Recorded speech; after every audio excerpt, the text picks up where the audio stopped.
I woke up that morning feeling empty. 50 years on this earth, a house full of memories, and somehow, today, my own birthday, I felt invisible.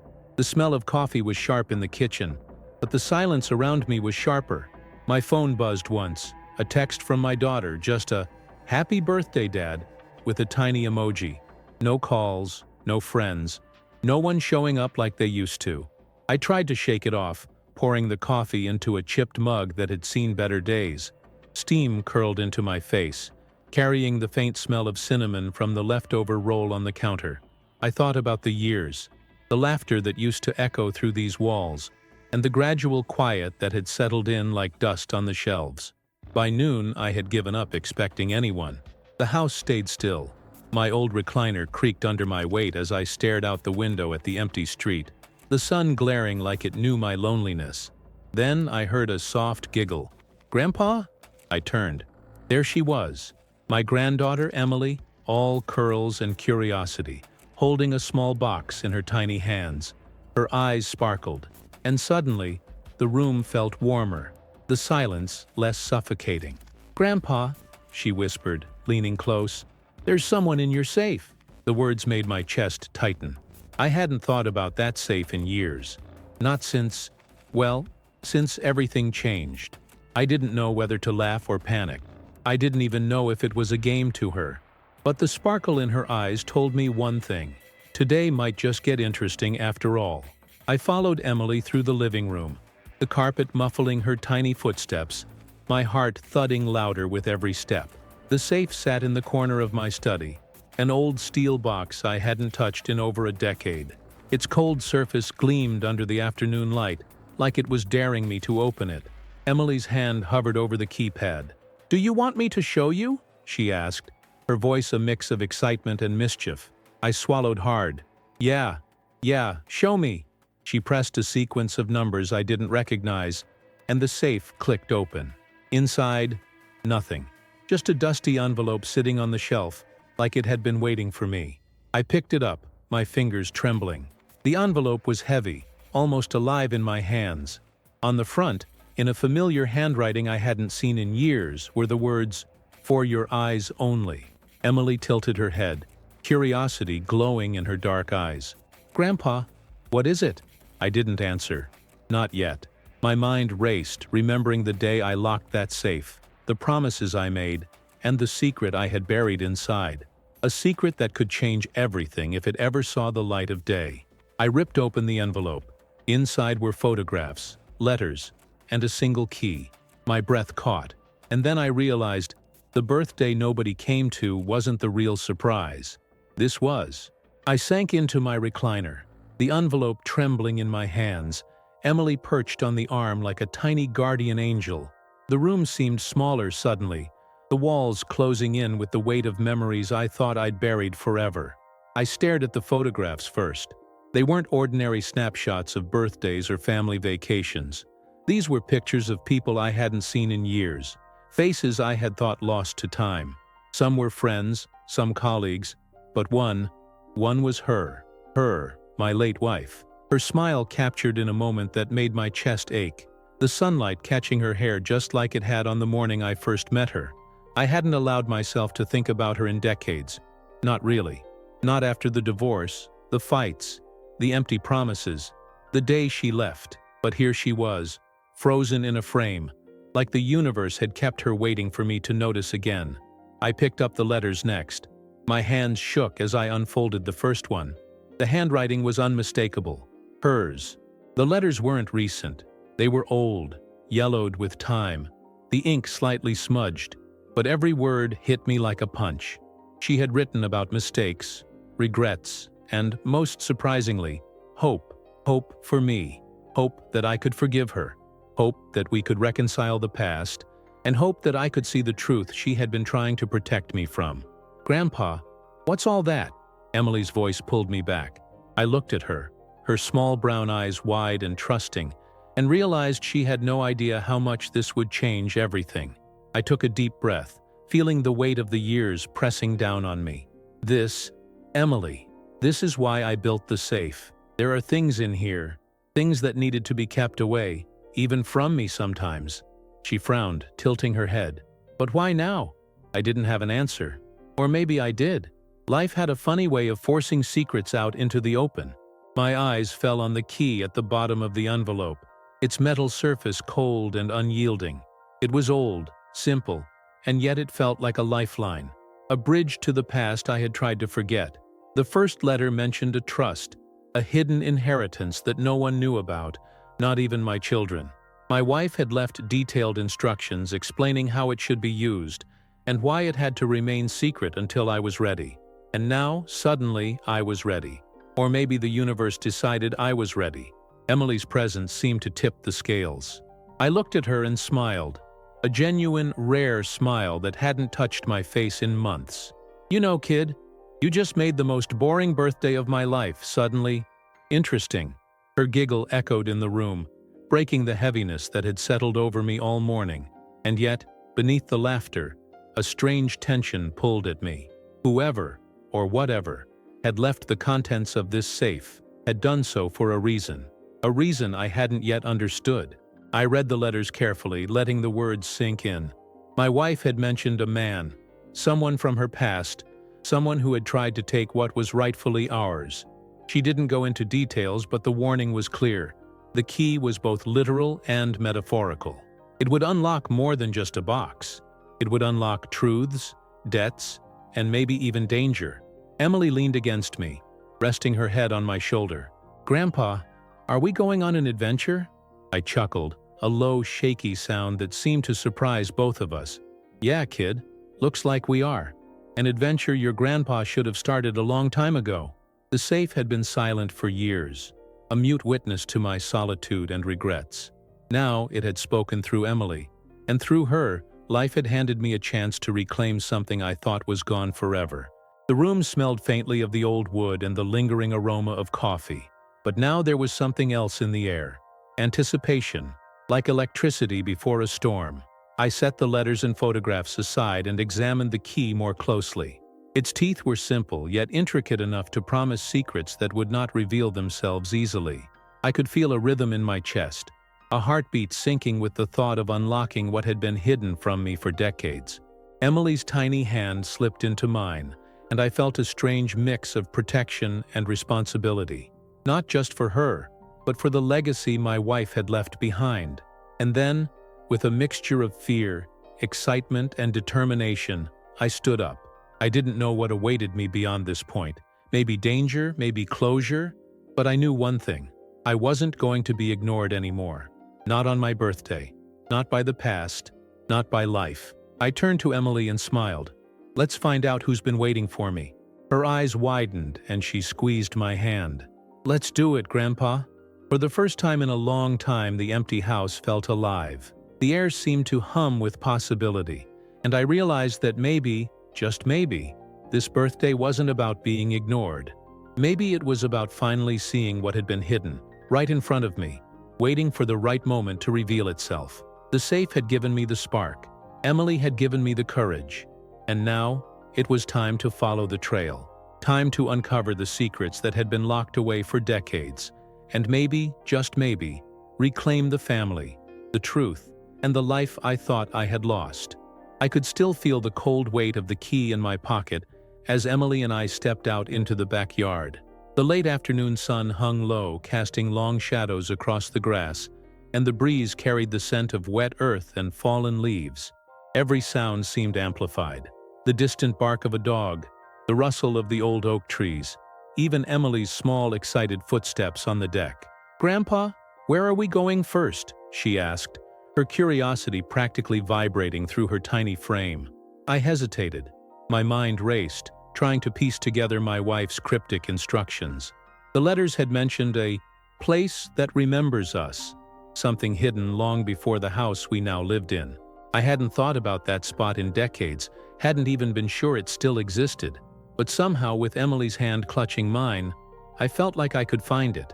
"First," I said slowly, "we need to go to the old shed behind the barn." Her eyes widened. "The barn? Grandpa, it's creepy back there." I laughed, a short, dry sound that made her giggle. "Creepy, sure. But sometimes the most important things are hidden where no one looks." That's why it's called a secret, kid. The barn had always been a relic of the past, sitting at the edge of our property like a forgotten memory. Its paint peeled, the doors sagged on rusted hinges, and the smell of hay mixed with mildew hit me as soon as we stepped inside. Emily shivered but stayed close, her hand gripping mine tighter. I pulled the key from my pocket, its metal cool and solid against my palm.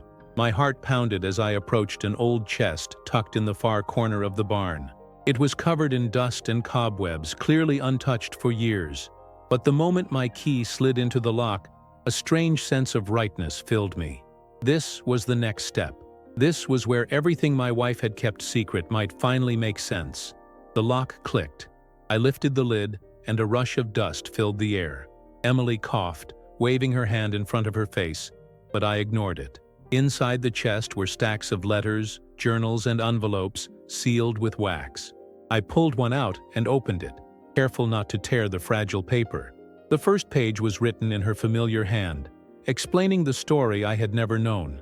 She had been working with people who had kept tabs on our family's past, people who had tried to take what was ours. There were accounts of hidden savings, deeds to properties, and even a small safe deposit box in another state. Each letter was a piece of a puzzle I hadn't even realized existed. Emily leaned over my shoulder, whispering, "Grandpa, are these treasures?" I smiled, shaking my head.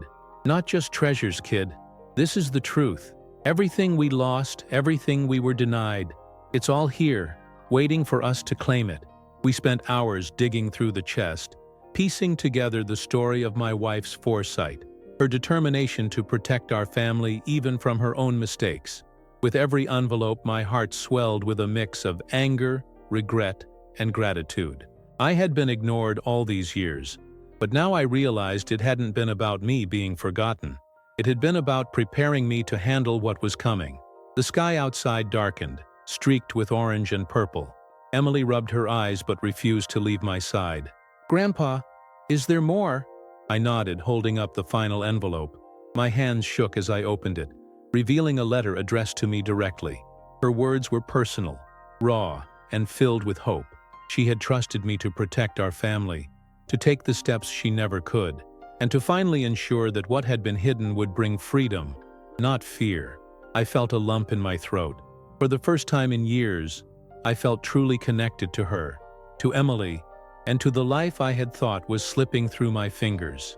This birthday, the one I had expected to be empty, had turned into a journey, a bridge from the past to the present, from regret to redemption.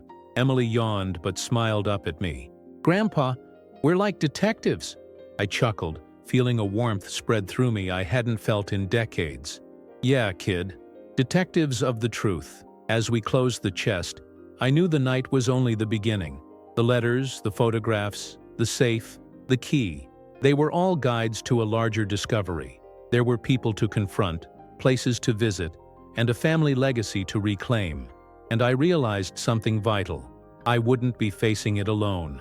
With Emily by my side, I felt a courage I hadn't known I had. The house no longer felt empty. The shadows didn't feel threatening. The silence had been replaced with possibility, with purpose, with life. And as we walked back to the house under the fading sunset, I understood something I hadn't realized until that moment. The adventure wasn't just about uncovering secrets. It was about reclaiming what truly mattered, and finally feeling seen again. For the first time in a long time, I smiled without reservation. Tomorrow we would continue, but tonight I was grateful. For Emily, for the safe, for the letters, and for the reminder that no matter how long we wait, the world can still surprise us. That night, the house felt different. The shadows in the corners seemed less threatening, and the air carried a subtle hum of possibility. Emily was asleep on the couch, curled up with her small blanket, clutching one of the old letters like a precious treasure. I sat in my recliner, the key still resting in my palm, turning it over and over, as if it were a compass pointing me toward a new life. I couldn't shake the memories of birthdays past, the empty chairs, the silent phone, the feeling of being invisible. And yet tonight, for the first time in years, I felt seen. Not by the world, not by friends or distant family, but by my granddaughter, by the echoes of my wife's words. and by the living, breathing proof that my life still mattered. Morning came with a golden haze streaming through the curtains. Emily was up early, bouncing on the balls of her feet, eyes wide with anticipation. "Grandpa, are we going to find the next clue today?" I laughed, a genuine sound that filled the kitchen, mingling with the scent of brewing coffee and toasted bread. "Yeah, kid, but first we need to plan. Your grandma's letters mention another location, and it's not exactly in the backyard this time." She frowned, scrunching her little nose. "Where then?" I hesitated. The letters hinted at a small town several hours away, a place that had been part of her past. I remembered it vaguely, a sleepy town with a bank, an old library, and a diner that smelled like cinnamon and fried pies. The kind of place where secrets could be buried and remain hidden for decades. We packed a small bag with essentials: a flashlight, water, snacks, and of course, the letters. Emily insisted on taking her little notebook too, convinced she might need to jot down clues. "Detectives always need notes," she said firmly. The drive was quiet, the hum of the engine filling the spaces between our thoughts. I stole glances at Emily in the rearview mirror, her curls bouncing as she leaned forward, squinting at the scenery. I realized how much I had missed. Moments like these, time spent not just living, but noticing, the way sunlight bounced off the trees, the way the wind pushed against the car, the soft rumble of tires on asphalt. It all felt sharper, more alive. We reached the town just as the sun dipped low, painting the streets in orange and purple. It was exactly as I remembered. Quaint, almost untouched by time, with a diner on the corner and a main street lined with mom-and-pop shops. But there was an edge to it, a quiet tension in the air, like the town itself was holding its breath, waiting for us to discover something long hidden. The letters had mentioned the library first. Emily and I walked through its heavy wooden doors, the smell of old paper and polished wood filling our senses. The librarian, a stern woman with glasses perched on her nose, looked up as we entered. "Can I help you?" she asked. I smiled, carefully choosing my words. "I'm looking for records from decades ago. My wife." She left instructions that only I could follow. Her eyes softened slightly. "We've had a few people ask questions like that over the years. Follow me." She led us to a back room, dust motes dancing in the sunlight that streamed through high windows. Old ledgers and boxes lined the walls, and I felt a surge of anticipation. This was it, the next piece of the puzzle. Emily whispered, "Grandpa, it's like a treasure hunt." I chuckled softly, feeling my chest tighten. "Yeah, kid, only the treasure isn't gold or jewels. It's truth." Hours passed as we sifted through ledgers and faded documents. My fingers traced handwriting that belonged to my wife, annotations tucked in the margins, instructions carefully hidden within mundane records. Every discovery was a small victory, every note a whisper from the past guiding us forward. By the time we left the library, the sky was deep indigo, dotted with stars. Emily held my hand tightly as we walked back to the car. "Grandpa, we're going to find it all, right?" I nodded, a mix of determination and wonder settling over me. "Yes, kid, we're going to find it all. And we're going to make sure what's rightfully ours stays ours." Yay. That night as I lay in bed, I thought about birthdays, family, and the strange way life circles back to offer second chances. Today had been another step, a reminder that even when you feel ignored, forgotten, or invisible, the world still has a way of reminding you that you matter. Sometimes it comes quietly. Sometimes it comes through the laughter of a child, or the echo of a letter written long ago, or a key that unlocks more than just a safe. And I knew, deep in my chest, that this was only the beginning. The morning air was crisp, carrying the scent of pine and the faint hint of smoke from someone's breakfast fire. Emily bounced in the passenger seat, notebook clutched to her chest, her curls catching the early sunlight. "Grandpa, what's next?" I glanced at her, feeling a warmth spread through me that I hadn't felt in years. The library had given us answers, but only fragments. The real prize, the one my wife had buried for decades, was still out there, waiting. "We're heading to the bank first. That's where the next set of clues is hidden." Her eyes widened. "The bank? Like a real one?" I nodded. "Yep, the kind with vaults, ledgers, and a lot of secrets. As we drove through the sleepy streets, I couldn't help but notice how alive everything felt. The chirp of birds, the soft rustle of leaves, even the distant rumble of a train. It was as if the town itself was watching us, testing whether we were worthy of the secrets we sought. The bank loomed ahead, a stone building that had seen better days. Its doors creaked as we entered, and the smell of polished wood mixed with faint traces of ink and paper. The teller, a middle-aged man with a careful smile, looked up as we approached. "Can I help you folks?" I cleared my throat. "I'm here regarding some documents my wife left instructions for. They're sensitive. Only I'm authorized to access them." He studied me for a moment, then nodded. "Follow me.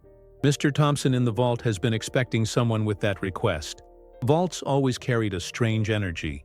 The cold metal, the faint echo of footsteps, the whisper of secrets trapped behind steel doors. I could feel my heartbeat sink with the clanging of the vault as we entered, Emily's hand gripping mine tightly. Inside, the vault manager, an older man with a lined face, handed me a small box. "She left this for you, said it should only be opened when you had the key and the letters." I nodded, my pulse quickening. Emily watched, her eyes wide. "Grandpa, it's like a treasure chest." I laughed softly, opening the box to reveal stacks of envelopes, more photographs, and documents detailing hidden assets, old debts, and accounts my wife had kept secret for decades. But one envelope, larger than the rest, had my name written on it in her unmistakable hand. I unfolded it slowly.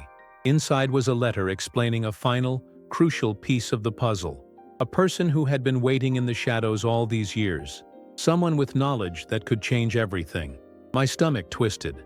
The birthday I had expected to be empty, the day I felt ignored, had now become a journey into a past I hadn't realized I was still tied to. Emily leaned against me, whispering, "Grandpa, is it scary?" I smiled, squeezing her hand. "Sometimes, kid, but the truth isn't about fear, it's about knowing what's real.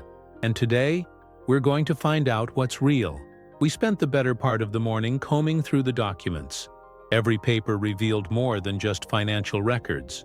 They hinted at betrayals, friendships lost, and sacrifices my wife had made to protect me and our family. And somewhere in the mix, a name kept appearing. Someone who had been waiting, intentionally or not, for me to unlock this story. By noon, I realized this wasn't just about money or documents. It was about legacy, about reclaiming what had been hidden, and about finally confronting the shadows that had lingered around my life for decades. We left the bank, the sun high in the sky, painting the streets in gold. Emily chattered endlessly, recounting every discovery, every small victory, every little clue we had uncovered. And I listened, amazed at how alive she made the journey feel. Her presence turned what could have been a lonely quest into something vibrant and urgent. As we drove back toward the outskirts of town, my mind kept returning to that final envelope. I hadn't opened it yet. The others had been manageable, preparatory steps. This one? I sensed it held the revelation that could change everything. And I knew, deep down, that when I opened it, my life, my understanding of my family, and my perception of the past would shift forever. Emily noticed my quietness. "Grandpa, are you okay?" I looked at her, seeing both excitement and worry in her eyes. "Yeah, kid, just thinking. We're closer than ever now, and tomorrow, we'll uncover the rest." The drive home was quiet but heavy with anticipation. I felt a strange sense of peace mixed with tension, the kind you only get when you know something monumental is about to happen, and there's no turning back.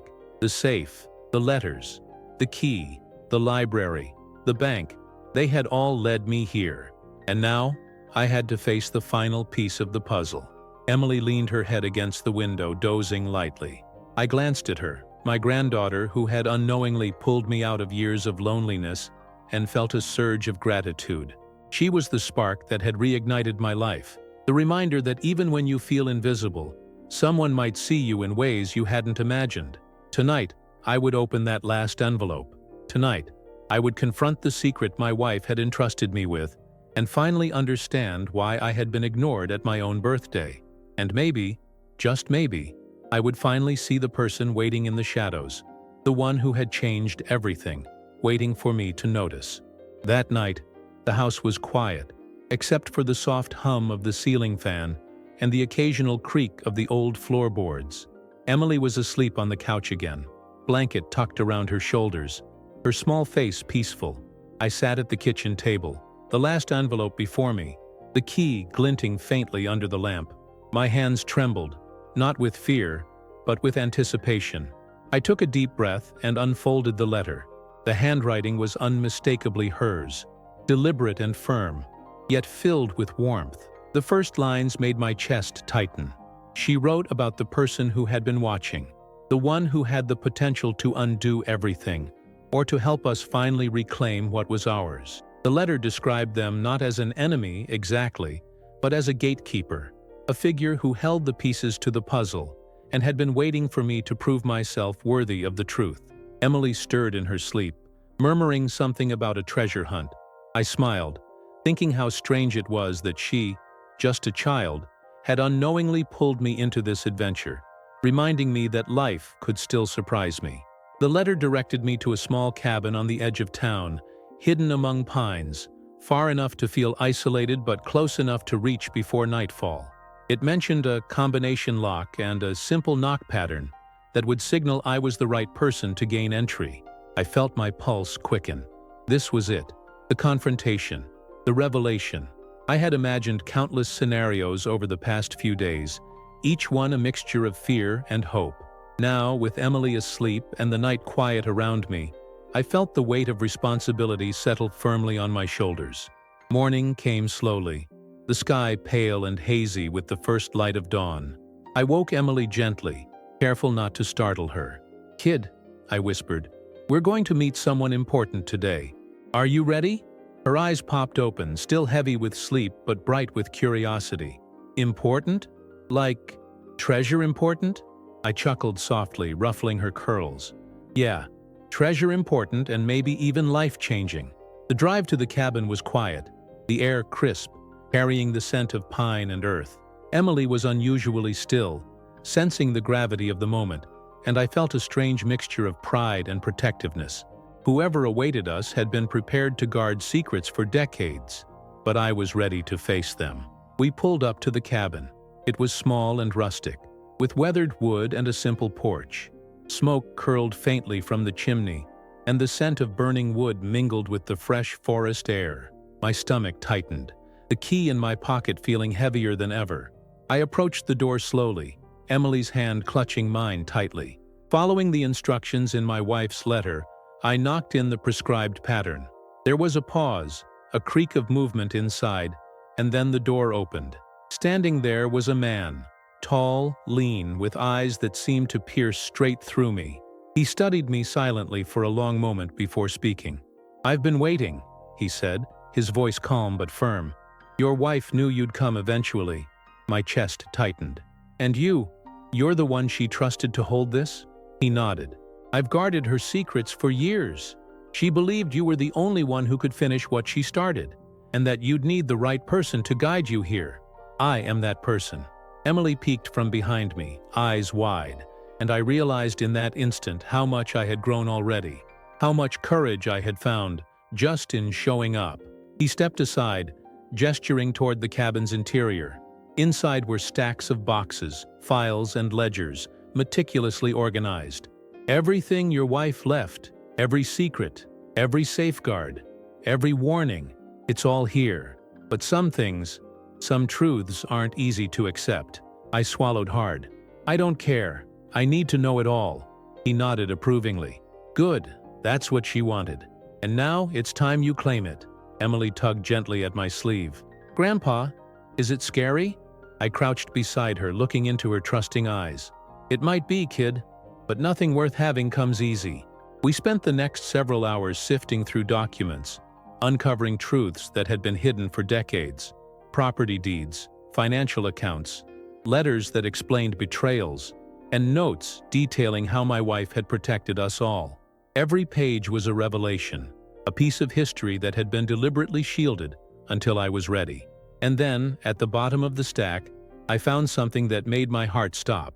A folder labeled simply, "For Grandpa." Inside were photographs, letters, and a journal she had kept in secret, chronicling everything she had done to protect me, Emily, and our family. She had anticipated every obstacle, every betrayal, every fear I might face, and she had trusted me to see it through. I felt tears prick at the corners of my eyes. Emily leaned against me, sensing the weight of the moment. "Grandpa, we did it?" I nodded slowly, holding her close. "Yeah, kid, we did it. And this is only the beginning." The man who had guarded the cabin watched silently, a faint smile tugging at his lips. "She believed in you. I hope now you believe in yourself." I met his gaze, feeling a mixture of gratitude, pride, and awe. "I do, because she believed in me, and because I have Emily." For the first time in years, I felt whole. The journey had begun with a birthday that nobody attended, with a moment of being ignored and invisible. And now, through the letters, the safe, the key, and the presence of my granddaughter, I finally understood. Being seen isn't just about attention. It's about trust, courage, and the willingness to face the truth, even when it's buried deep. And tonight, as Emily slept beside me in the cabin, I realized something incredible. I was no longer ignored, not by life, not by my family, and not by the past. The world had opened up to me, and I was ready to claim it. The sun was barely up when Emily stirred beside me, rubbing her eyes. "Grandpa, are we going back today?" I shook my head slowly, a small smile tugging at my lips. "Not yet, kid. Today we need to understand what we found. Every detail matters." We sat at the small cabin table. The stack of letters, photographs, and journals spread before us like a map of a hidden world. The air smelled faintly of pine from the forest outside, mixed with the lingering scent of old paper and ink. Emily traced her finger along the edges of a photograph of my wife, her small hand trembling slightly. "Grandpa, she looks so brave," Emily whispered. I nodded, feeling the weight of decades press on me. She had been brave, not just in life, but in how she had protected us. I traced my finger over the handwriting in the journal, feeling the depth of her foresight. Every warning, every piece of advice, every clue she left behind was deliberate. It wasn't just about money or property. It was about survival, legacy, and the strength to reclaim what life had taken. The journal mentioned a series of bank accounts, hidden properties, and investments under different names. My wife had orchestrated it all with precision, anticipating the challenges that might come decades later. I realized then that her trust in me wasn't just about handling her secrets. It was about completing a mission she couldn't finish herself. Emily leaned closer, her small hand brushing mine. "Grandpa, are we really going to find all of it?" I took a deep breath, feeling a surge of determination. "Yes, kid, every last piece, and we're going to make sure it's done right." We spent hours mapping everything out. Locations were plotted on old maps, letters cross-referenced with bank documents, and photographs with addresses and dates. Emily scribbled furiously in her notebook, her excitement palpable. Even in her small voice, she understood the gravity of what we were uncovering. By midday, I felt a sense of clarity I hadn't known in years.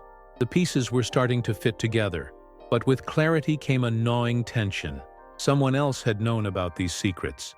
Someone had been waiting, watching, and perhaps even trying to claim what wasn't theirs. I stood and stretched, running a hand through my hair. "We need to be careful, Emily. The closer we get to the truth, the more dangerous it might become." Her eyes widened. "Dangerous? Like scary dangerous?" I shook my head, smiling faintly. "Not like monsters, kid, but people can be tricky. Some want power, some want money, and some just want to control what they shouldn't. That's why we need to move smart, slow, and steady." We packed up the key, letters, and maps into a small backpack, preparing for the next leg of the journey. Emily insisted on taking a flashlight and her notebook, determined to be ready for every clue. "Detectives always need their tools," she said firmly. As we stepped outside, the forest air was crisp and alive, the scent of pine and damp earth invigorating. The cabin had been a safe haven, a place to uncover the first layer of the mystery, but the real work lay ahead. We would have to travel to other towns, unlock hidden bank accounts, and confront people who might not be as trusting as the man at the cabin. I glanced at Emily, her curls catching the sunlight, her small face set with determination. I realized then that this wasn't just my journey. It was ours. She had pulled me out of loneliness, reminded me that life could still surprise me, and given me the courage to face the past. "Ready, kid?" I asked, slipping my hand into hers. Emily grinned. "Ready, Grandpa. Let's find everything." The drive back to town was quiet, but the air was charged with anticipation. Every mile brought us closer to hidden truths, and I could feel the weight of my wife's foresight guiding me. I understood now why she had chosen to leave me ignored on my birthday all those years ago. It wasn't punishment, it was preparation. The world had tested my patience, my resilience, and my courage. And now I had Emily, the letters, and the key to unlock everything. By the time we arrived at the outskirts of town, the sun was beginning to set. The sky burned orange and pink, casting long shadows on the roads ahead. I felt a mix of excitement and trepidation, knowing the next steps could bring both revelation and confrontation. Emily squeezed my hand. "Grandpa, whatever happens, we're together, right?"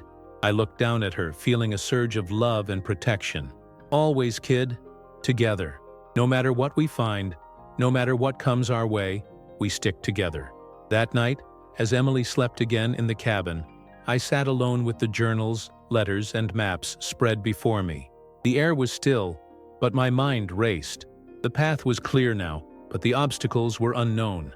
Someone else had been part of this story, someone who had been waiting for me to reach this point. And tomorrow, we would face them. For the first time in decades, I felt alive, not just surviving, but living, moving, and reclaiming what had been lost. The birthday that had started in loneliness had become the spark for a journey that would change everything.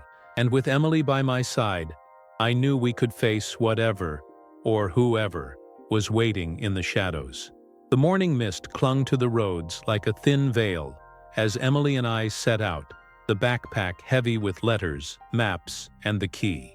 My hands tightened around the steering wheel, my mind replaying every detail from the cabin. Someone else knew about these secrets. Someone else had been waiting. The letters hinted at it, the documents confirmed it, and now I had to prepare for the inevitable. Emily squirmed in the passenger seat, her notebook open on her lap. "Grandpa, do you think the person will be nice?" I glanced at her, trying to hide the tension tightening my chest. "Kid, sometimes people aren't nice, but we're not going there to fight. We're going there to find the truth." The town we were heading to was small, the kind with a single main street and buildings that had barely changed since the 70s. The diner on the corner still smelled like fried pies and coffee, and the general store had the faint scent of sawdust and tin. Everything seemed innocent, normal, and yet I felt eyes on us the moment we entered the town limits. We parked near a small office building at the edge of town. The letter had given precise instructions: knock 3 times, wait for a response, then hand over the key and the main envelope. I could feel my pulse thudding in my ears as Emily clutched my hand. The door opened to reveal a man, mid-40s, sharply dressed, with a calculating gaze. He looked at me and then at Emily. "I wasn't expecting company," he said, his voice calm but edged with caution. I held the envelope and key in one hand. "Your name is listed in these letters. You were supposed to meet me. I'm here for the information my wife left for me." He studied me for a long moment, then nodded slowly. "She trusted you to follow the instructions carefully. Not everyone can do that." Emily peeked from behind my leg, her eyes wide. "Grandpa? Is he scary?" I crouched down beside her, feeling the tension in my chest tighten. "Maybe a little, kid. But remember, scary doesn't always mean bad. Sometimes it just means important." He motioned us inside, leading us to a small office stacked with files and boxes. "Everything she left is here. But you need to understand, what you hold is powerful. It can make life better, or it can make people dangerous if it falls into the wrong hands." I nodded. "I understand. That's why I'm careful. That's why I've come prepared." Over the next few hours, he guided me through the contents: bank records, property deeds, legal documents, and letters that outlined a series of hidden transactions. Every page revealed another layer of my wife's planning, her foresight, and her relentless determination to protect me, Emily, and our family. But then came the warning. the section that made my stomach twist. She had anticipated people who would try to claim what was ours. The man explained, "There are rivals, people who know some of the secrets. They've been watching, waiting for someone to slip up." Emily's hand tightened around mine. "Rivals?" I nodded slowly. "Yes, kid. And that means we need to be smarter, faster, and braver than anyone else who comes after us."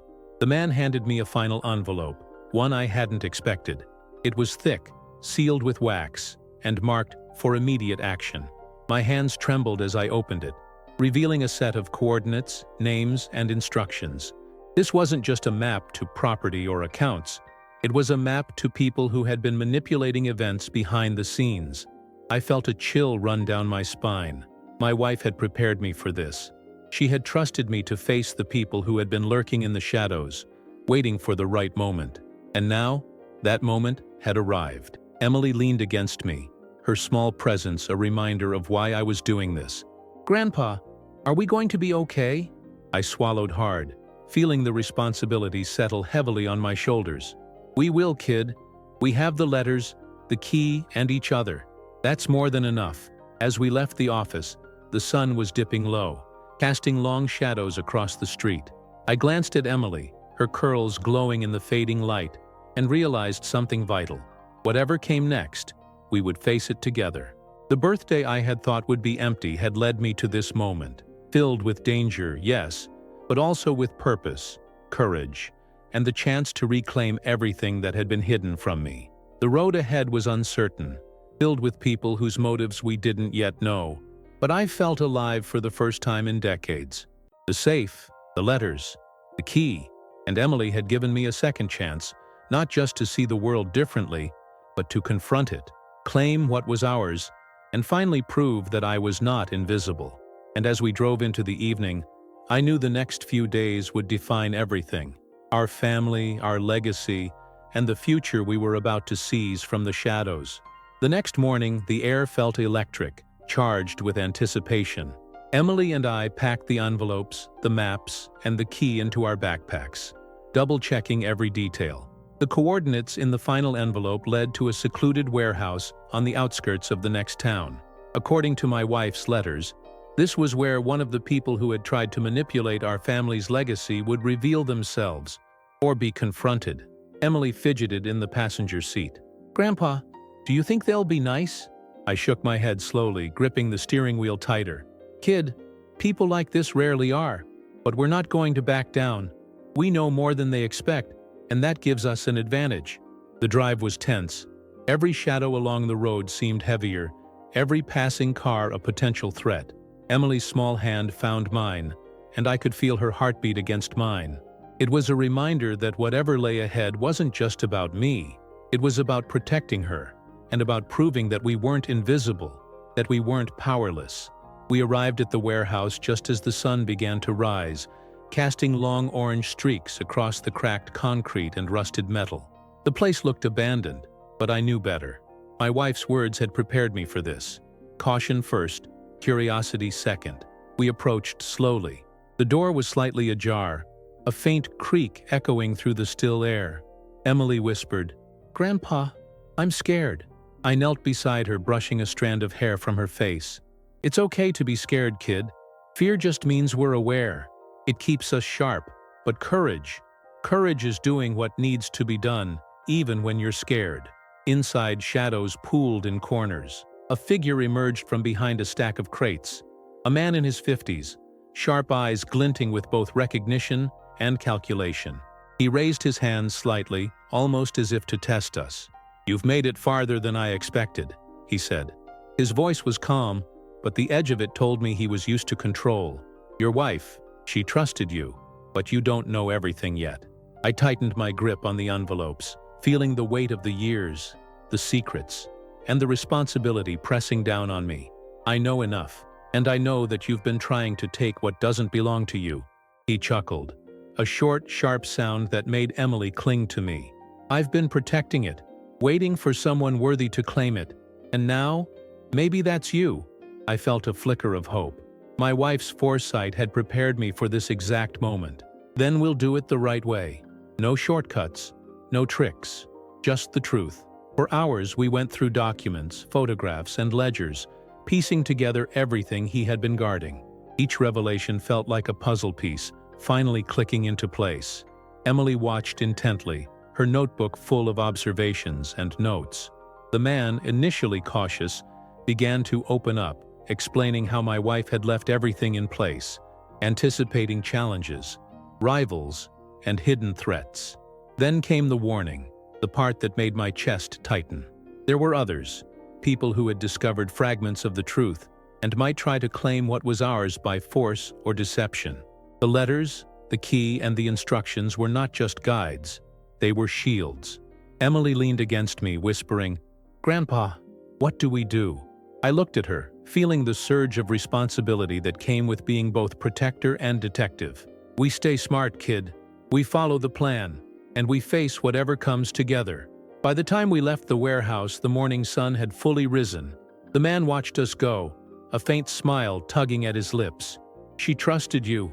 Don't let her down." Emily's small hand squeezed mine. "Grandpa, we're really doing it, aren't we?" I nodded, feeling the thrill of purpose and the weight of legacy. "Yeah, kid, we're really doing it, and nothing, no one, is going to stop us from finding the truth." As we drove toward the next set of coordinates, I realized something profound. The birthday I had expected to be empty, the day I felt invisible, had become the beginning of a journey that would define everything: family, courage, and the chance to reclaim what was ours. And with Emily by my side, I knew we could face any shadow, any rival, and any secret the world had been hiding from us. For the first time in decades, I felt unstoppable. The morning was heavy with tension. Emily and I drove through winding country roads, the maps and envelopes spread across the passenger seat like a battlefield plan. My mind replayed every warning from the letters, every clue my wife had left. Whoever had been lurking in the shadows knew we were on the move, and I had the distinct feeling we were being watched. Emily's curls bounced as she looked out the window, oblivious to my unease. "Grandpa, do you think they're following us?" I kept my eyes on the road, tightening my grip on the wheel. "Maybe. But remember, kid, it's not just about being fast, it's about being smart. Watch, listen, and stay calm. That's how we stay ahead." We arrived at the old warehouse district, a labyrinth of abandoned buildings, rusted metal, and broken windows. The coordinates from the final envelope led us here. This was the next clue, the next step in unraveling my wife's carefully constructed path. But something in the air screamed caution. As we approached a decrepit building, the hairs on my neck stood up. A van was parked across the street, engine off, but the driver's eyes tracked our every move. My pulse quickened. "Kid, stay close, and no sudden movements," I whispered. Emily's hand found mine. "Grandpa, I trust you." Though I swallowed hard, the weight of responsibility settling heavily on me. Whoever was inside that warehouse had been waiting for someone like me, someone patient, determined, and willing to follow the trail. But I wasn't going to let Emily or our family legacy be threatened. We slipped inside the warehouse through a side door, the air thick with dust and the faint smell of old wood. Shadows stretched across the floor, hiding crates and forgotten machinery. And then I saw him, a man in his 40s, sharp eyes glinting, standing near a stack of crates. He stepped forward, his movements calculated, controlled. "You're moving fast," he said, voice smooth but cold. "I didn't think you'd make it this far." I kept my hand near the envelope, feeling the weight of the letters and the key. "We're not here to fight. We're here to finish what my wife started." He smirked, circling us slowly. "Finish it? Or claim it for yourself? You think following her letters makes you ready for what's coming?" Emily stepped closer, her small frame shielding me slightly. "Grandpa, what do we do?" I crouched, taking her hand. "We stay calm, kid. Remember what we know. Remember her words. We follow the plan, and we don't give in to fear." The man lunged suddenly, trying to grab one of the envelopes. Instinctively, I stepped forward, blocking him, my body tensing. Emily gasped, her eyes wide. But instead of panic, I focused. I had anticipated this possibility. My wife's foresight had prepared me for more than just documents. It had prepared me for confrontation. "Stop!" I barked, my voice steady. "Those letters, those maps, "They're not yours. You're not taking them." He froze for a fraction of a second, enough for me to slide the envelope into my bag. "You think this is a game," I continued, "but you don't know what you're dealing with. You've underestimated us." Emily squeezed my hand, her small fingers strong and unwavering. "Grandpa, we can do this." The man took a step back, assessing me, assessing Emily. Then he smirked and nodded slightly. "Impressive." She would have been proud. I felt a shiver run through me. That acknowledgement, simple as it was, carried the weight of decades of preparation, trust, and courage. My wife had believed in me, in Emily, and in the legacy we were reclaiming. And now, even this rival recognized it. We didn't linger. I guided Emily toward the exit, the envelope secure, our path forward clear. Outside, the van was gone. Whoever had been watching had retreated, at least for now. Emily let out a small laugh of relief. "Grandpa, we did it." I smiled, ruffling her curls. "Yeah, kid. But remember, this is just the beginning. We've proven we can handle threats. The real test is ahead, when we uncover the full truth." The drive back to the cabin was quiet, but charged with triumph and tension. Every mile reminded me that we were moving through a world filled with shadows, secrets, and people who wanted to claim what wasn't theirs. And yet, for the first time in decades, I felt alive, powerful, and seen. Emily yawned against my shoulder, exhaustion finally catching up to her. I glanced at her, my granddaughter who had unknowingly pulled me out of loneliness, and realized something profound. The journey wasn't just about reclaiming documents, accounts, or property.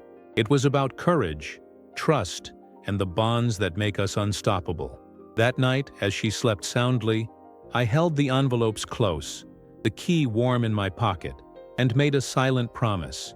We would see this journey through to the end. Whoever tried to stop us, whatever challenges lay ahead, we would face them together. And this time, I would never be invisible again. The morning air was thick with tension, heavier than I'd felt on any other part of this journey.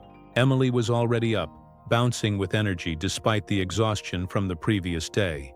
"Grandpa, are we really going to the next place today?" she asked, eyes wide with curiosity and determination. I nodded, sipping coffee slowly, letting the warmth spread through me. "Yes, kid. The letters and maps point to another location, one that holds the next piece of the puzzle. This time, it's bigger, more complicated, and we need to be ready for anything." She grabbed her notebook and flashlight, insisting on packing them herself. "Detectives need to be prepared," she said firmly. We loaded the car and set off down the winding country roads. Every shadow seemed heavier, every passing truck or car a potential observer. My mind replayed the events of the warehouse confrontation. Whoever had tried to intercept us had been cautious, skilled, and patient. And now, I had the uneasy feeling that the next challenge would be even more dangerous. The coordinates led us to a sprawling estate on the outskirts of a small town, a place that seemed innocuous from the road. But the letters warned that appearances were deceiving. This estate had once belonged to an associate of my wife's, someone who had been involved in guarding parts of our legacy, but who had since drifted into self-interest, perhaps even greed. Emily's hand found mine as we approached the gates. "Grandpa, it looks huge." I gave her hand a reassuring squeeze. "It is. And that means there's more to uncover. Stay close, kid. Pay attention to everything. Remember, the letters guide us, but we have to stay alert." We slipped through a small side gate, following a narrow path through overgrown hedges. The estate was quiet, eerily so. Birds chirped in the distance, the faint hum of machinery from the main house barely audible. My heart raced, anticipation coiling in my chest. This was the kind of place where secrets thrived, hidden behind locked doors and forgotten corridors. Inside, we found a library filled with towering shelves of books, old ledgers, and locked cabinets. Dust motes danced in the shafts of sunlight streaming through tall windows. Emily wandered a few steps ahead, notebook in hand, jotting down details with the focus of someone much older than her years. I approached a large cabinet with multiple locks. The letters had instructed me to use the key in a specific way. Turn it 3 times, pause, and then turn again. My hands trembled slightly as I followed the instructions. Emily peeked over my shoulder, "Grandpa, it's like magic." The lock clicked, and the cabinet doors creaked open. Inside were stacks of documents, boxes, and another envelope marked simply, "The Truth." My pulse quickened. This was what my wife had been preparing me for. The moment when I would confront the reality of who had been manipulating events around our family. Emily leaned close. "Grandpa, this is it, isn't it?" I nodded, carefully pulling out the envelope. Inside were letters, photographs, and documents detailing betrayals, financial manipulations, and even threats made against my family. One letter in particular stood out. A note from my wife warning me about a man who had been shadowing our lives, trying to claim the legacy she had protected. My chest tightened as I read it. Emily squeezed my hand. "Grandpa, we can handle it." "Yes, kid, we can," I whispered, feeling a surge of resolve.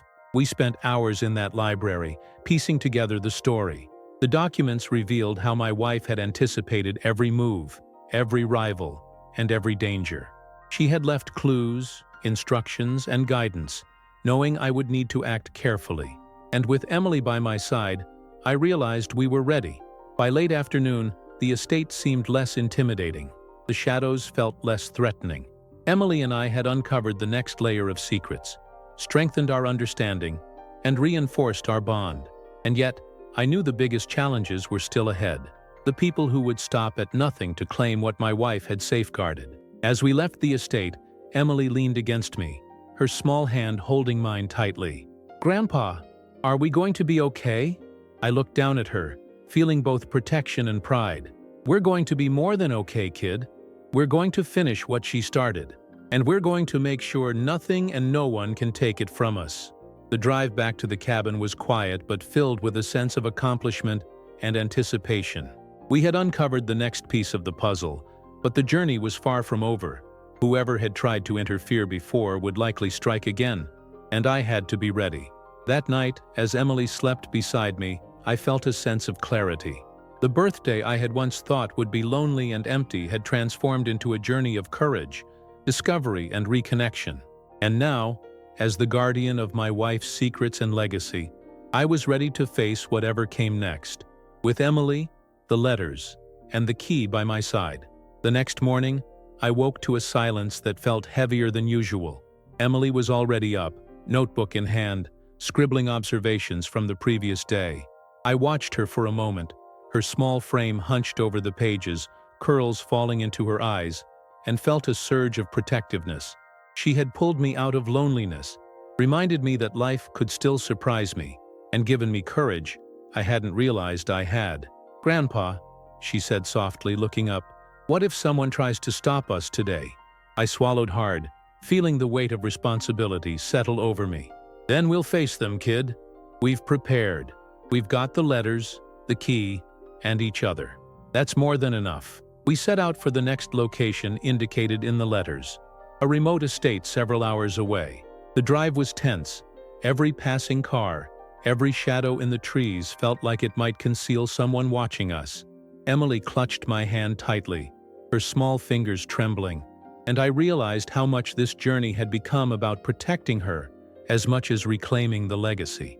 When we arrived, the estate appeared abandoned, with gates rusted and ivy climbing the walls. My wife's letters had warned me that this location might attract others, people who had caught wind of the hidden documents and assets and would stop at nothing to claim them.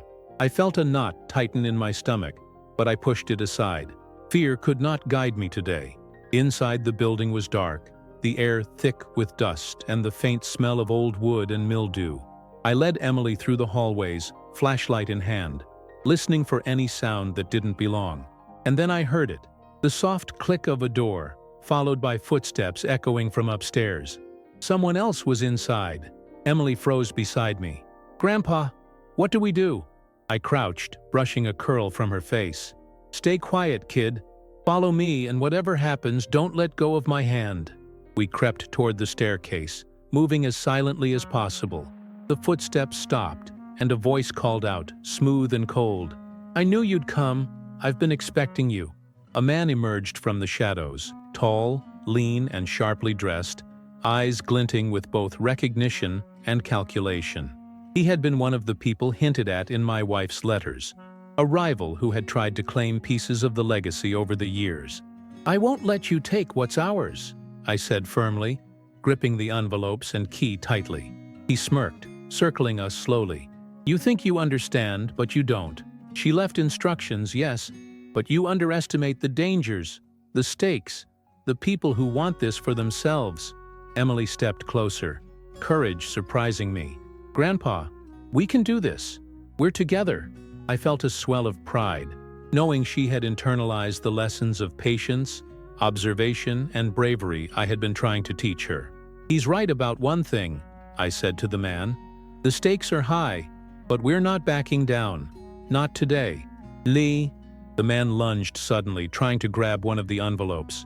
I stepped in front of Emily, blocking him instinctively, heart hammering. This was the moment my wife had prepared me for, decades in advance. Her foresight, the letters, the maps, and the key had all been training for this confrontation. "Stop!" I barked, my voice steady despite the adrenaline. "These letters, these documents, they're not yours. You have no claim." He paused, assessing me, calculating his next move. I could see the surprise flicker in his eyes. He hadn't expected me to act with such confidence.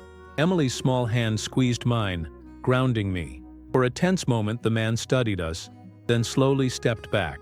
"Impressive. She would have been proud of both of you," he said, his tone grudging respect rather than threat. I exhaled, adrenaline still coursing, and pulled Emily close. "Kid, we've handled our first real threat. That's a victory." Emily grinned, her curls bouncing. "Grandpa, we're unstoppable," I chuckled, ruffling her hair, but knew this was only the beginning. Whoever had tried to intercept us would not be the last. The journey to reclaim everything my wife had hidden, protected, and trusted me with was far from over. As we left the estate, the sun dipped low, casting long shadows across the road. I felt a strange mixture of triumph and anticipation. This confrontation had tested our courage, our wits, and our bond, and we had passed. But the letters hinted at even greater challenges ahead. Emily leaned against me, exhausted but smiling. "Grandpa, whatever comes next, we stick together, right?" "Always, kid," I said firmly. "Together. Nothing and no one will stop us now." The drive back to the cabin was quiet, but charged with the electricity of survival and success. The birthday I had once thought would be lonely and empty had become a journey of courage, discovery, and reconnection. And now I knew we were ready for whatever lay ahead. The morning sun spilled across the cabin floor, illuminating Emily's curls as she sat cross-legged on the rug, flipping through her notebook. Every page was filled with observations, sketches, and notes from our journey. I watched her for a moment, marveling at how much courage and focus this small child carried. She had pulled me out of loneliness, reminded me that life could still surprise me, and given me the determination to face the shadows waiting for us. "Grandpa," she said softly, looking up, "are we close to the end?" I sighed, feeling the weight of the envelopes in my bag and the key in my pocket. "Yes, kid, we're close. But the final steps are the hardest. The last secrets, the most dangerous people, they're still ahead." The letters had led us here, but they also hinted at one final location, a secluded property several hours away, where the last pieces of the legacy were hidden. My wife had anticipated obstacles, rivals, and tests of character. She had prepared me for confrontation, for patience, and for perseverance. We packed quickly, double-checking everything: maps, letters, key, and supplies. Emily insisted on carrying her notebook and flashlight, her small hands trembling with excitement and determination. "Detectives always need their tools," she said firmly, eyes bright. The drive was tense, each mile heavy with anticipation. Every shadow in the trees, every passing vehicle, felt like a potential threat. Emily's hand found mine, her tiny fingers gripping tightly. I realized how much this journey had become about protecting her as much as reclaiming the legacy. When we arrived at the property, it was quiet, almost too quiet. Overgrown hedges framed the entrance, and the main building was large but weathered, with peeling paint and boarded-up windows. The letters had warned me that this location might attract attention. People who had caught wind of the legacy and would stop at nothing to claim it. We slipped through a side gate, careful to remain unnoticed. The path led to a back entrance, partially hidden by ivy and tall grass. My pulse quickened, but I forced myself to stay calm. Fear could not guide me today. Inside, the building was dark, dust motes floating in the shafts of sunlight. Crates, boxes, and cabinets filled the space, creating narrow corridors. Emily stayed close, notebook in hand, watching every move. I approached a large reinforced cabinet, the final lock waiting. My wife's instructions were clear. The key turned in a precise sequence, 3 times clockwise, then counterclockwise, pause, and turn once more. My hands trembled slightly as I followed the instructions. The lock clicked. I opened the cabinet, revealing stacks of envelopes, photographs, and documents. And then I saw it, the final envelope, marked simply, "The truth revealed." My heart hammered. This was it, the culmination of everything my wife had planned. Every clue, every obstacle, every preparation. Emily leaned closer. "Grandpa, this is it, isn't it?" I nodded, pulling the envelope out carefully. Inside were letters detailing the full scope of my wife's planning. Hidden properties, safeguarded assets, legal instructions, and, most importantly, the final person she had trusted to protect our legacy. There were photographs, correspondence, and notes revealing the true scale of the people who had tried to manipulate us, as well as guidance on how to confront them. My chest tightened. Emily squeezed my hand, her small presence grounding me. "Grandpa, we can do this." "Yes, kid, we can," I whispered, feeling a surge of resolve. The letters revealed the final challenge, a meeting with the person who had orchestrated attempts to claim the legacy. She had anticipated this encounter, leaving instructions on how to approach it with courage, wisdom, and honesty. I realized that my journey wasn't just about reclaiming documents or assets. It was about confronting the shadows of the past, proving our worth, and honoring her foresight. Emily leaned against me, her curls brushing my arm. "Grandpa, are you proud of us?" I smiled, feeling a mix of pride, love, and awe. "I am, kid. More than anything. We've faced threats, discovered secrets, and stayed true to what's right. And we're not done yet." As the sun set, casting long shadows across the property, I felt a sense of clarity and purpose I hadn't known in decades.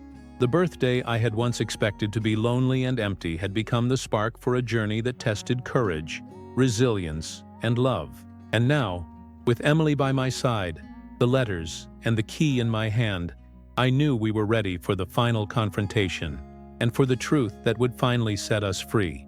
The drive to the final location was quiet, the kind of quiet that presses against your chest and makes every sound sharper. Emily sat beside me, notebook open but untouched, her small hand resting on mine.